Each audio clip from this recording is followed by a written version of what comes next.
नमस्कार दर्शकों, मैं आकांक्षा शर्मा स्वागत करती हूं आप सभी का प्रातः दर्पण में।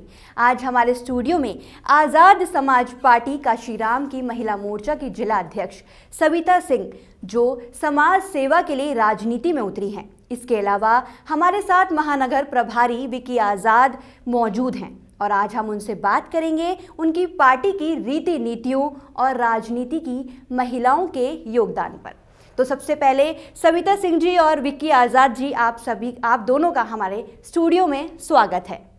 धन्यवाद। सबसे पहले हमारा सवाल मैडम आपसे है कि आपने समाज सेवा के लिए राजनीति को ही क्यों चुना? क्यों नहीं चुन सकती एक महिला राजनीति को? जब महिला घर चला सकती है तो वो देश भी चला सकती है। और वैसे भी पॉलिटिक्स में मुझे इंटरेस्ट भी है और मेरा ये मानना है कि पॉलिटिक्स में महिलाएं बहुत कम हैं। महिलाएं पॉलिटिक्स में कहीं ना कहीं अपनी हिस्सेदारी तो दे देती है, लेकिन उनकी भागीदारी नहीं होती है। तो मेरा ये मानना है कि महिलाओं को अपनी भागीदारी पॉलिटिक्स में सुनिश्चित करनी चाहिए। मैं ये चाहती भी हूँ कि मुझे देख के और महिलाएं भी राजनीति में आएँ। बिल्कुल। हमारा सवाल अब दूसरा जो सवाल है वो विक्की जी से है कि आपकी पार्टी की मुख्य नीतियाँ और उद्देश्य क्या है?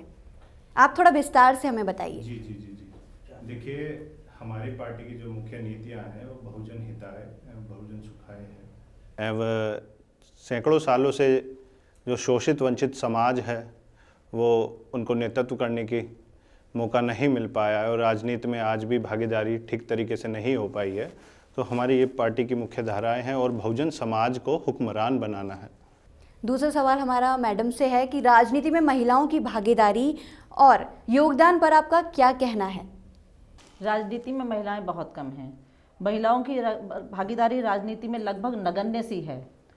तो मेरा मानना ये है कि जब महिलाएं हर काम कर सकती हैं, हर क्षेत्र में बढ़ चढ़ के हिस्सा ले सकती हैं, तो महिलाएं राजनीति में ही क्यों नहीं आनी चाहिए? महिलाओं को राजनीति में अपनी भागीदारी, अपनी हिस्सेदारी सुनिश्चित करनी चाहिए और महिलाओं को ज़्यादा से ज़्यादा, क्योंकि महिला पूरे देश की 50% महिला होती है। मोर ओवर हर परिवार में महिला ना कुछ होते हुए भी सब कुछ वही होती है। महिला वह किसी भी परिवार का बच्चा वही सीखता है जो उसकी माँ उसे सिखाती है। और हमारे परिवारों में बच्चों को राजनीति के बारे में कुछ नहीं बताया जाता, जबकि ये उनके पढ़ाई से जुड़ा हुआ, उनके व्यवसाय से जुड़ा हुआ, उनके पूरी ज़िंदगी से जुड़ा हुआ बहुत अहम पार्ट है।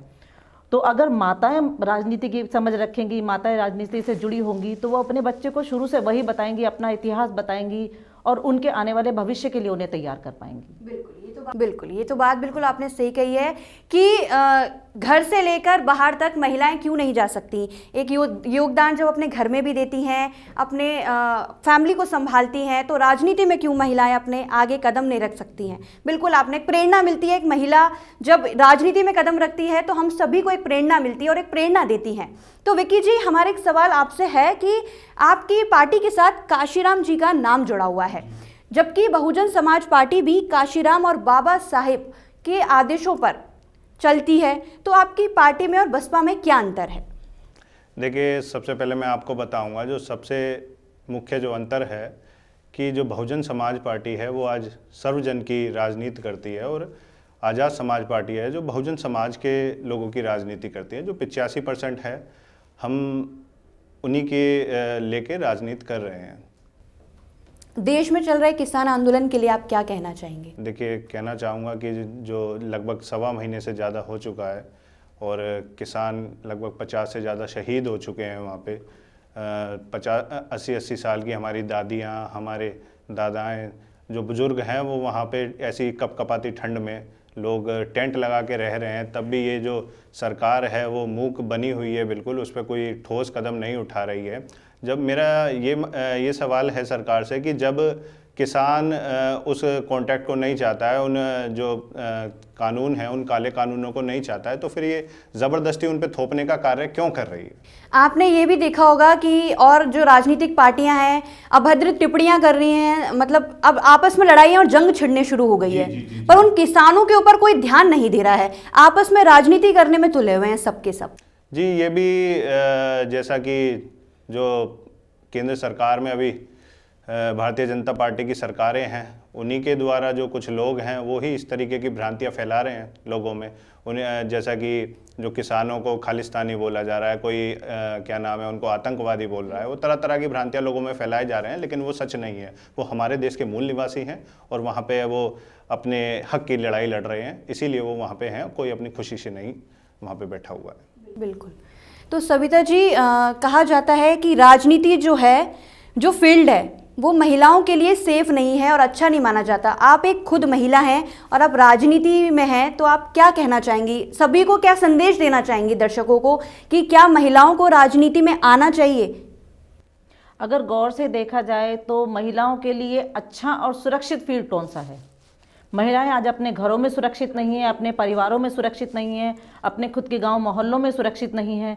आए दिन होने वाले महिलाओं के खिलाफ बलात्कार और हत्याएं इस बात का सबूत है कि महिलाएं कहीं सुरक्षित नहीं है।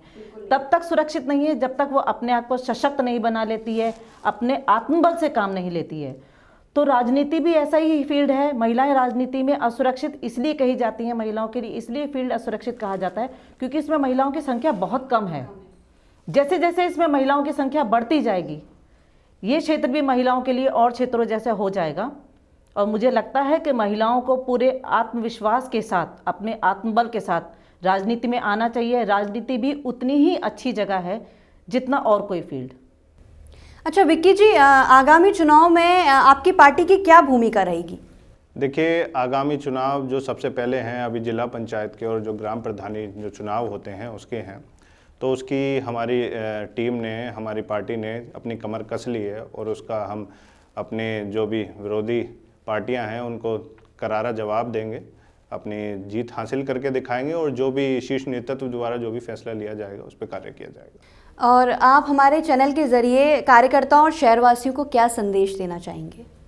देखिए, मैं संदेश यही देना चाहूँगा कार्यकर्ताओं को कि अपना जुझारूपन और अपना जो युवाओं में एक जोशीले, आज हमारे पार्टी के अंदर जोशीले जो युवा आ रहे हैं नए नए निकल के, जिसमें नेतृत्व करने की क्षमता है, तो उनसे कहना चाहूँगा कि बाबा साहब के विचारों को पढ़ें, मान्यवर कांशीराम साहब के विचारों को पढ़ें और राजनीति में आए हैं तो उनका सपना साकार करें।